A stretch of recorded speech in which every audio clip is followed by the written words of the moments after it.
कहीं न कहीं प्रशांत किशोर इन बाहुबलियों से डर गए हैं, चाहे वो सूरजभान हो, चाहे फिर वो अनंत सिंह हो। मतभेद होते हैं, मनभेद होते हैं, तमाम चीजें होती हैं, लेकिन हत्या जो है कहीं से भी उचित नहीं। वो अभी नेता रहे हैं, लालू प्रसाद के जमाने से ही वह राजद के नेता रहे हैं। दुलार चंद यादव कोई दूध के धुले हुए शख्सियत नहीं थे। कि प्रशांत किशोर जिस सिद्धांत की बात करते हैं वो सिद्धांत कहाँ है? लोग रिलेशन की भी बात करते हैं, चचा भतीजा, लेकिन चचा भतीजा कैसे होंगे? गांव के हो सकते हैं। आपराधिक छवि के व्यक्ति रहे हैं, बाहुबली छवि के व्यक्ति रहे हैं, उसके बाद भी वो घूम रहे हैं उनके प्रत्याशी के साथ, और उस पर प्रशांत किशोर चुप्पी साधे हुए हैं। प्रशांत किशोर का तो सांठगांठ नहीं है। यह तो एक बड़ा सवाल अब राजनीति में दौड़ने लगी है। किसका मैनिफेस्टो ज्यादा कन्विंसिंग है और किसका ज्यादा धरातल पे लगता है कि जो हाँ ये लोगों से कनेक्ट कर पाएगा? वोट कटेगा धानु का तो हार होगी एनडीए की। पनोरमा ग्रुप, जो सोचता है वो करता है। नमस्कार, आप देख रहे हैं न्यूज हार्ट। मैं हूं अश्विनी सिंह। बेधड़क का ये कार्यक्रम है। आज बात होगी क्या प्रशांत किशोर डर गए मोकामा में दुलार चंद यादव की हत्या से? कैसे, इस खबर को आज समझते हैं, और इस पर बात करने के लिए हमारे साथ हैं वरिष्ठ पत्रकार अजय मिश्र। बहुत बहुत स्वागत है सर आपका। धन्यवाद अश्विनी जी। क्या लगता है सर, प्रशांत किशोर ने जिस तरह से पल्ला झाड़ा है, क्या कारण हो सकता है? देखिए, प्रशांत किशोर का जो भूमिका रही है मोकामा में, जो दुलार चंद यादव की हत्या हुई उस मामले में, कहते हैं कि चुनावी हिंसा नहीं होनी चाहिए, है ना। यह जो है निंदनीय है, चाहे किसी के राज में हो। उनका यह कहना है। चुनाव में आरोप प्रत्यारोप चलता है, मतभेद होते हैं, मनभेद होते हैं, तमाम चीजें होती हैं, लेकिन हत्या जो है कहीं से भी उचित नहीं है। बिल्कुल, ये जायज भी नहीं है सर। इसको हम लोग भी निंदा करते हैं, न्यूज हार्ट भी इसकी निंदा करता है। हाँ, लेकिन एक बात उन्होंने कही, इधर जो है उनके प्रत्याशी पीयूष प्रियदर्शी, वह कहते हैं कि मेरा चुनाव प्रचार करने जा रहे थे मेरे साथ। उसका वीडियो भी है सर, हालांकि न्यूज हार्ट इसकी पुष्टि नहीं करता है, लेकिन उसका वीडियो अभी खूब वायरल हो रहा है। वायरल है तो। और दूसरी ओर उनके जो है सर्वे सर्वा पार्टी के प्रशांत किशोर, वो कहते हैं कि वो हमारे पार्टी के सदस्य नहीं थे दुलार चंद यादव। तो भाई, आपकी पार्टी के वो सदस्य नहीं थे तो फिर आपके प्रचार में क्यों थे? आपके प्रत्याशी के साथ समर्थक हो सकते हैं, आपके प्रत्याशी के वह समर्थक हो सकते हैं, ठीक है, उनसे वह सहानुभूति रखते हो, लेकिन चुनाव प्रचार दूसरे पार्टी के होते हुए, वह भी नेता रहे हैं, लालू प्रसाद के जमाने से ही वह राजद के नेता रहे हैं। बिल्कुल, मोकामा में मतलब एक नोन फेस हैं दुलार चंद, ऐसा नहीं कि कोई छोटे मोटे कार्यकर्ता है। वह लालू प्रसाद के खास बताए जाते हैं, अभी तक रहे हैं। तो ये एक था कि लालू के आदमी, तेजस्वी के आदमी आपके प्रत्याशी के साथ प्रचार क्यों कर रहे थे, यह भी सवाल है। जबकि उस विधानसभा क्षेत्र से राजद ने अपना प्रत्याशी उतार चुका है। उसके भी प्रत्याशी हैं बाहुबली सूरजभान सिंह की पत्नी बीना देवी, है ना। दो बाहुबलियों के टकराव में एक जो है पुराने बाहुबली दुलार चंद यादव कोई दूध के धुले हुए शख्सियत नहीं थे। वह भी, उन पर भी कई आरोप रहे हैं, जेल में भी रहे हैं, जेल से अभी छूटे हैं, तो कई तरह का आरोप उन पर भी रहा है। हत्या, अपहरण, लूट, पसोट, खसोट, सब का आरोप रहा है उन पर, सबके आरोपी रहे हैं, और इन आरोपों में वह जेल की सजा भी काट चुके हैं। तो ऐसे आरोपी आपके प्रत्याशी के साथ जो है चुनाव प्रचार में घूम रहे हैं, तो दोनों चीज है। एक तो आप कहते हैं कि राजनीति में अपराधी का समावेश नहीं होना चाहिए, ठीक, प्रशांत किशोर जी का कहना, आज के इस प्रकरण के बाद भी उनका बयान है। और दूसरी ओर आपके प्रत्याशी के प्रचार में, आपके पार्टी के चुनाव प्रचार में वह जो है सक्रिय भूमिका निभाते हैं और मोकामा के क्षेत्र के बाहुबली रहे और हैं, जिन पर आरोप है ना, अनंत प्रत्याशी हैं जदयू के, वह भी प्रचार में उतरे हुए थे। एक ही रास्ते पर दोनों टकरा भी गए और दुलारचंद यादव भी के भी लोग भी इसमें इन्वॉल्व हुए, वह भी हुए। कल लोग कहता है उन्होंने कि लोग कहते हैं कि नहीं, समझाने के लिए गाड़ी से उतर रहे थे। जो भी बातें हों, इसी दौरान उनके साथ जो भी हादसा हुआ, उनके साथ उनकी हत्या हो गई। एक चीज और कहना चाहेंगे सर कि एक वीडियो और वायरल हो रहा है, हालांकि न्यूज हाट किसी भी वीडियो की पुष्टि नहीं करता है। एक वीडियो ऐसा भी वायरल हो रहा है और सोशल मीडिया पे खूब वायरल है कि दुलारचंद यादव खुद पत्थर फेंकते नजर आ रहे हैं, पत्थरबाजी करते नजर आ रहे हैं और उनके साथ आसपास बहुत सारे लोग भी हैं। तो सवाल यह उठता है सर कि जिस समय उनकी हत्या हुई, जो उनके साथ अचानक वो लोग कहाँ गायब हो? यह भी है कि एक तरफ जो है लोग कहता है कि नहीं, वो गाड़ी में बैठे हुए थे। वीडियो हम लगा भी देंगे, हालांकि पुष्टि नहीं करते। हम बार बार कह रहे हैं कि इस वीडियो की पुष्टि न्यूज हाट नहीं करता है, लेकिन दर्शकों को दिखाने के लिए वो वीडियो हम लगा देते हैं। तो यह जो विरोधाभासी बयान दोनों तरफ से आ रहा है, दूसरी ओर प्रशांत किशोर जी का भी आ रहा है, और दूसरी बात है कि राजद के दुर्नाम चेहरे दुलारचंद यादव जनसुराज के प्रत्याशी का प्रचार कर रहे थे। तो कहीं न कहीं अंदर खाने राजद से प्रशांत किशोर का तो सांठगांठ नहीं है। यह तो एक बड़ा सवाल अब राजनीति में दौड़ने लगी है कि आखिर राजद के दुर्नाम चेहरे जनसुराज के पार्टी के प्रत्याशी का प्रचार क्यों कर रहे थे। और लोग रिलेशन की भी बात करते हैं, चचा भतीजा, लेकिन चचा भतीजा कैसे होंगे? गांव के हो सकते हैं, एक जगह के, ठिकटाल क्षेत्र के ये भी है, पीयूष प्रियदर्शी भी, लेकिन पीयूष प्रियदर्शी तो धानुक जाति से है और दुलारचंद यादव तो यादव है, तो फिर दोनों की रिश्तेदारी नहीं हो सकती। इसमें सवाल एक और ये भी उठता है ना सर कि प्रशांत किशोर जिस सिद्धांत की बात करते हैं, वो सिद्धांत कहाँ है? हाँ, यह भी एक सवाल है। प्रशांत किशोर तो एक सिद्धांत, हम बताए ना कि वो कहते हैं कि राजनीति में हिंसा के कोई स्थान नहीं, हाँ नहीं है और होना नहीं चाहिए। बेदाग छवि उनकी है कि हमारे प्रत्याशी के हमारी पार्टी के जो प्रत्याशी होंगे वह उन पर किसी तरह का कोई आरोप नहीं होना चाहिए और पीयूष प्रियदर्शी पर भी नहीं। हाँ, लेकिन दुर्दांत अपराधी के साथ वह घूम रहे थे। तो यह कहीं न कहीं इनका दोहरा चरित्र जो है इनकी पार्टी का, प्रशांत किशोर की पार्टी का, यह जो है मोकामा में उजागर हो गई। इसमें एक बात और है कि वैसे तो प्रशांत किशोर कहते हैं कि जो कोई गठबंधन नहीं है, किसी के साथ कोई गठबंधन हम नहीं करेंगे, जब भी रहेगा, मतलब बहुत सारी बातें उन्होंने कही भी है इस चीज़ को लेके। लेकिन सर ये तो नहीं हो सकता है, क्योंकि दुलारचंद कोई छोटे मोटे कार्यकर्ता नहीं थे कि जो प्रशांत किशोर के संज्ञान में ना रहा हो ये चीज़।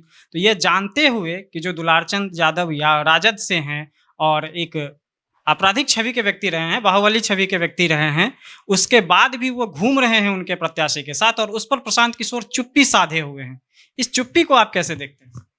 देखिए, चुप्पी नहीं है उनकी, उन्होंने तो कह दिया कि मेरे पार्टी के वो नहीं है मेंबर। ठीक है, मेंबर नहीं है सर, लेकिन उनको पता तो होगा ना कि राजद का प्रत्याशी घूम रहा है और आप खिलाफ में राजद, माफ चाहेंगे, एक राजद के कार्यकर्ता घूम रहे हैं। कहीं न कहीं जो है उनका जो है प्रशांत किशोर की भी, यह हम बताया ना कि एक जो है उनका भी, उनकी पार्टी का, उनके जो है रणनीति का कहीं यह एक हिस्सा तो नहीं है कि वह अंदर खाने राजद से तालमेल रखे। जैसे मोकामा के ही बात आप कर लें अच्छी गहराई से, तो मोकामा में भूमिहार है, यादव है और धानुकों का वोट जो है अहम है मोकामा विधानसभा क्षेत्र में। और वह जो है जब से एनडीए बना है और नीतीश कुमार जी एनडीए के साथ हुए हैं, तब से जो है धानुकों का वोट पूरे बिहार के इलाके में, खास करके मोकामा और उन क्षेत्रों में, वह जदयू का वोट रहा है। एकदम परंपरागत वोट उसको माना जाता है ना। इसीलिए लोकसभा चुनाव में भी जो 24 में हुआ है, उसमें भी धानुक समुदाय से आने वाले को ही लालू प्रसाद ने मुंगेर संसदीय क्षेत्र से प्रत्याशी बनाया। दुर्दांत, वह भी दुर्दांत अपराधी अशोक महतो की पत्नी अनिता देवी को, ताकि धानुकों का, कुर्मी का वोट कट जाएगा तो जदयू के प्रत्याशी ललन सिंह मात खा जाएंगे। लेकिन हुआ नहीं, और वह भी, उसमें भी अनंत सिंह की महती भूमिका थी, और कहा जाता है उनको जेल से उस समय पैरोल पर छोड़ा गया था, है ना। तो उस समय भी आरोप लगा था कि उनको सिर्फ चुनाव के लिए ही उनको पैरोल पर दिया गया, वह सरकार के, राज्य सरकार की ओर से हुआ। इसमें ललन सिंह की भूमिका के बारे में आरोप प्रत्यारोप चल रहा था। तो जो भी हो, तो यह भी सर्व सत्य है कि धानुक का वोट काटने की कोशिश उस क्षेत्र में राजद वालों से पहले से भी हुई, और इधर समीकरण मिलाइए, उधर धानुक का वोट काटने की कोशिश लालू प्रसाद ने किया लोकसभा चुनाव के वक्त से ही एनडीए को मात देने के लिए, और इधर प्रशांत किशोर ने धानुक समाज से आने वाले पीयूष प्रियदर्शी को उतार दिया, ताकि वोट कटेगा धानुक का तो हार होगी एनडीए की। और प्रशांत किशोर पहले भी बोल चुके हैं चुनाव के समय कि नीतीश कुमार 22 से 23 सीट जीतेंगे जदयू। तो उस रणनीति के तहत कहीं वह हो सकता है, क्योंकि वह आज तक दावा करते हैं, हम जो कहते हैं वो झूठ नहीं होता है। बंगाल में हमने कहा था कि 100 सीट से नीचे जीत रहेगी भाजपा और 100 सीट से नीचे रही। तो इसी तरह की जो है उनकी राजनीति होती होगी, छद्म राजनीति, है ना, जिसको इसको कहा जाता है छद्म राजनीति, जिसमें कथनी कुछ और करनी कुछ। प्रशांत किशोर का तमाम भेद यहाँ पर आकर खुल गया मुकाम। सर, प्रशांत किशोर का जो तेवर रहा है एनडीए के विधायकों के प्रति, मंत्रियों के प्रति, चाहे वो मंगल पांडे हो, चाहे वो अशोक चौधरी हो, चाहे फिर संजय जायसवाल हो, इन लोगों के प्रति जो वो दहाड़ते थे, सम्राट चौधरी हो, उनके प्रति जो दहाड़ते थे, अचानक मोकामा की इस घटना के बाद उनका वो रवैया एकदम से नरम पड़ गया। आपको क्या लगता है सर कि कहीं ना कहीं प्रशांत किशोर इन बाहुबलियों से डर गए हैं, चाहे वो सूरजभान हो, चाहे फिर वो अनंत सिंह हो? देखिए, प्रशांत किशोर जो तेवर में अभी तक बिहार की राजनीति में रहे हैं, उससे लग रहा था कि सही मामले में वह राजनीति में एक आदर्श कायम करेंगे। भले जीत हासिल हो या नहीं हो, हम नहीं कह सकते हैं अभी, लेकिन एक आदर्श बनाने की जो उन्होंने घोषणा की, तो लग रहा था कि चुनाव में ऐसा होगा। प्रत्याशी, खासकर बहुत सारे प्रत्याशी अभी भी ऐसे चेहरे हैं जिन पर जो है ना दाग नहीं है। लेकिन मोकामा की घटना के बाद प्रशांत किशोर के जो बयान आए हैं, उसके बाद से लग रहा है कि जो तेवर प्रशांत किशोर का रहा, सही आपने कहा कि मंत्री अशोक चौधरी, उप मुख्यमंत्री सम्राट चौधरी, है ना, स्वास्थ्य मंत्री मंगल पांडे, सांसद जो है संजय जायसवाल, इन लोगों पर जो उन्होंने टीका टिप्पणी की, आरोप लगाए, है ना, तरह तरह के आरोप लगाए, भ्रष्टाचार के आरोप लगाए, डिग्री घोटाला का आरोप लगा दिया सम्राट चौधरी पर उन्होंने लगाया ना, है ना। तो ये जो है अस्पतालों में की बदहाली के लिए मंगल पांडे को जिम्मेवार ठहराया, और अवैध कमाई करने का आरोप लगाया कि फ्लैट के यहाँ खरीदे वहाँ खरीदे, है ना, तरह तरह के आरोप। लेकिन मोकामा की घटना पर जो है वह आक्रामकता उनकी दिखाई नहीं पड़ी। कहीं न कहीं से उनका जो है अपना राज, राजनीतिक राज या रहस्य खुल जाने का जो है ना, जो है ये जो है भय, उससे वह कहीं न कहीं पीड़ित दिखाई पड़ रहा है। एनडीए का आज मैनिफेस्टो जारी हुआ, कुछ दिन पहले राजद ने भी जारी किया था, और आज एनडीए ने अपना मैनिफेस्टो जारी कर दिया था। आप दोनों मैनिफेस्टो को देखें और आपने दोनों का तुलनात्मक अध्ययन भी किया है। क्या लगता है सर, आप इस मैनिफेस्टो को कैसे देखते हैं? किसका मैनिफेस्टो ज़्यादा कन्विंसिंग है और किसका ज़्यादा धरातल पे लगता है कि जो हाँ ये लोगों से कनेक्ट कर पाएगा? देखिए, आज एनडीए ने किया चुनावी घोषणा पत्र, संयुक्त प्रेस कॉन्फ्रेंस हुआ था, मुख्यमंत्री नीतीश कुमार भी थे, है ना, भाजपा के राष्ट्रीय अध्यक्ष जेपी नड्डा भी थे, चिराग पासवान भी थे, है ना, उपेंद्र कुशवाहा भी थे, और जीतन राम मांझी भी थे। इसके अलावे भी बड़े कई नेता थे महागठबंधन का डिमांड भी पूरा कर दिया संयुक्त का। हाँ, संयुक्त थे सब, सभी बड़े चेहरे थे। ठीक है कि 28 मिनट ही हुआ कांग्रेस का आरोप, लेकिन सबको चुनाव प्रचार करने जाना था तो नेता निकल गए अपना। लेकिन इसमें 24 वादे किए, एनडीए की ओर से किया गया है वादा, जिसमें हम आपको कुछ कुछ बता देते हैं। 1 करोड़ सरकारी नौकरी और रोजगार देने का वादा। पहले भी मुख्यमंत्री नीतीश कुमार कह चुके हैं कि हम अगले 5 साल में 1 करोड़ नौकरी देंगे और रोजगार का। दूसरा है, हर जिले में मेगा स्किल सेंटर खोला जाएगा ताकि प्रशिक्षण दिया जाएगा, है ना, उन युवाओं को, महिलाओं को, जिसको भी इस तरह का है। तीसरा है, आपको हर जिले में फैक्ट्री और उद्योग लगाए जाएंगे, है ना। उसके अलावा है कि 100 MSME पार्क और 50,000 से अधिक कुटीर उद्योग लगाए जाएंगे। तो ये सब जो है, तो इसका मतलब है कि जो रोजगार बढ़ाने की बातें हैं, रोजगार देने की बातें हैं, वो इसमें समावेश किया गया है। क्योंकि हम जब औद्योगिकरण करेंगे, कुटीर उद्योग से लेकर बड़े उद्योगों का भी बात किया गया है, लगाएंगे, है ना, बड़े उद्योग भी यहाँ लगेंगे। अब यही योजना है सरकार की। तो इसमें जो तमाम घोषणाएं की गई है ना, तो वो पहले से भी है और उसको आगे भी 1 करोड़ जो है लखपति दीदी बनाई जाएगी। ये सब जो है योजना, बाकी सब तो योजना पहले से ही है। किसानों का जो है किसान सम्मान निधि को 6,000 से बढ़ाकर 9,000 करेगा। 6,000 तो केंद्र सरकार देते ही है, 3,000 जो है राज्य सरकार देगी, है ना। तो ये सब योजनाएं जो है इसमें धरातल पर जो उतरेंगी, उसमें जो है कहीं ना कहीं जमीनी चीज दिखाई पड़ रही है। जो पहले से चली आ रही है, सरकार उसको विस्तार करेगी। मेन है औद्योगिकरण का है कि हम इस बार औद्योगिकरण को बढ़ावा देंगे, है ना। तो ये एक जो है एनडीए के घोषणा पत्र में है, ऐसे 24 वादे जो कहीं ना कहीं से धरातल की चीज दिखाई पड़ती है, जो किया जा सकता है। आकाश कुसुम कहीं नहीं है और पहले से भी सरकार करते रही है, इसलिए इस पर कुछ न कुछ विश्वास किया जा सकता है। लेकिन महागठबंधन की ओर से जो घोषणा पत्र जारी हुआ, उसका नाम है तेजस्वी प्रण पत्र। तो उसमें जो वादे किए गए हैं, हर घर के, पहला तो यही है, हर परिवार से 1 लोगों को रोजगार देंगे और नौकरी देंगे। और उसी वादे में सर, एक इंटरव्यू में उनके जो उप मुख्यमंत्री पद फेस की जो घोषणा हुई है चेहरे की, वो फंसते भी नजर आए। उनसे एक पत्रकार ने जब सवाल पूछा कैसे देंगे, तो वो वहां निरुत्तर हो गए और कहे हम आगे बताएंगे, आगे बताएंगे। हाँ, मुकेश सहनी फंस गए थे। उप मुख्यमंत्री पद के जिनको चेहरा बना दिया गया, कितना प्रत्याशी उनका जीतेगा ये नहीं कहा जा सकता, है ना। क्योंकि अभी तक उनका जो है गणित लोकसभा चुनाव में 0/0 रहा है। और उसके पहले 2020 में वो लड़े थे एनडीए के साथ, तो बहुत मशक्कत के बाद वो 4 सीट जीते, खुद तो चुनाव हार गए, है ना।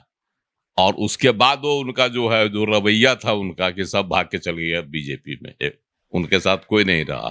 तो उनका तो यही अभी तक का राजनीतिक इतिहास रहा है। इस बार तेजस्वी जी के साथ है ना, महागठबंधन का हिस्सा है। तेजस्वी यादव ने उनको रखा भी है अपने साथ, बड़ा उत्साह के। यह उत्साह जो है मल्लाहों का वोट हासिल करने के लिए रखा गया है, लेकिन लोकसभा में तो उनको कहीं कोई फायदा नहीं हुआ। अरे उत्तर बिहार में ही मल्लाहों का जो है वोट है, तो उत्तर बिहार से राजद को कोई जीत हासिल नहीं हुई और कांग्रेस को भी सीमांचल से जीत हासिल हुई, है ना। बाकी फिर एक सासाराम की सीट जीती है कांग्रेस, तो कांग्रेस को भी नहीं हासिल हुआ। तो पूरी तरह से महागठबंधन को कुछ हासिल नहीं हुआ। तो मुकेश सहनी के वोट का क्या लाभ मिला, यह तो तेजस्वी यादव भी जानते हैं। तो अब जो है, अब उनकी जीत क्या होगी इस पर भी संदेह है। कितने % वह जीतेंगे इस पर भी संदेह। इसके बावजूद उनको उप मुख्यमंत्री बना दिया गया। 2 से 2.5-3% वोट है। उनको उप मुख्यमंत्री का दर्जा दे दिया गया। अल्पसंख्यकों को जो 17% है, बना नहीं दिया गया, अभी घोषणा की है। मतलब हुआ ना, घोषणा कर दिया गया, पार्टी महागठबंधन के वो बन गए, तो अल्पसंख्यक को है ना कुछ नहीं मिला, 0/0 पर है। कई सालों से कितने अवसर पर मांग किया गया है ना, एकदम राजद के साथ एकदम चिपके हुए रहे। 2005 के पहला चुनाव में है ना, रामविलास पासवान स्वर्ग चले गए, चिराग पासवान के पिताजी, उन्होंने 27 को उनके लोग जीत गए थे और उनके पास चाबी थी सरकार बनाने की, वह कहते रह गए 2005 में उनके 27 विधायक थे। और क्या कहता है लालू प्रसाद जी को कि आप जो है किसी मुस्लिम को बनाइए तो हम समर्थन कर देंगे और सरकार बन जाती। अंततः नहीं सरकार बनी, राष्ट्रपति शासन लग गया बिहार में और बाद में नवंबर में चुनाव हुआ। इसीलिए नवंबर में चुनाव होता है हर साल 2005 में, जिसमें एनडीए की सरकार बनी बहुमत से। तो ये इतिहास है। लालू प्रसाद ने उस समय कहीं से भी जो है कान पर जो है जू नहीं रेंगने दिया। इससे ये भी दिखता है कि मुसलमानों के प्रति उनका कितना प्रेम रहा है। इससे यह भी जाहिर होता है कि अल्पसंख्यकों के प्रति, मुसलमानों के प्रति जो जिसका राग वह अलापते रहते हैं तेजस्वी भी, और इतने सालों तक माय समीकरण के बल पर जो है ना अपनी राजनीति करते रहे हैं लालू प्रसाद जी भी, अब तेजस्वी यादव भी कर रहे हैं, तो उनका मुसलमानों के साथ कितना आत्मिक लगाव है यह भी जाहिर कर दे रहा है। चूंकि अति पिछड़ों के वोट के लिए तो तुरंत चले गए 2% 2.5% के लिए, लेकिन 17% उनके लिए कहीं न कहीं वह समझ रहे हैं कि जाएंगे तो जाएंगे कहाँ। तो आप समझ गए कि कैसे प्रशांत किशोर डर गए और किस मैनिफेस्टो जो जारी हुआ राजद और राजग दोनों का, इन महागठबंधन और एनडीए दोनों का, उसमें धरातल पर किसका ज़्यादा असर दिख रहा है। दोबारा भी जुड़ेंगे, तब तक के लिए दीजिए इजाज़त। धन्यवाद।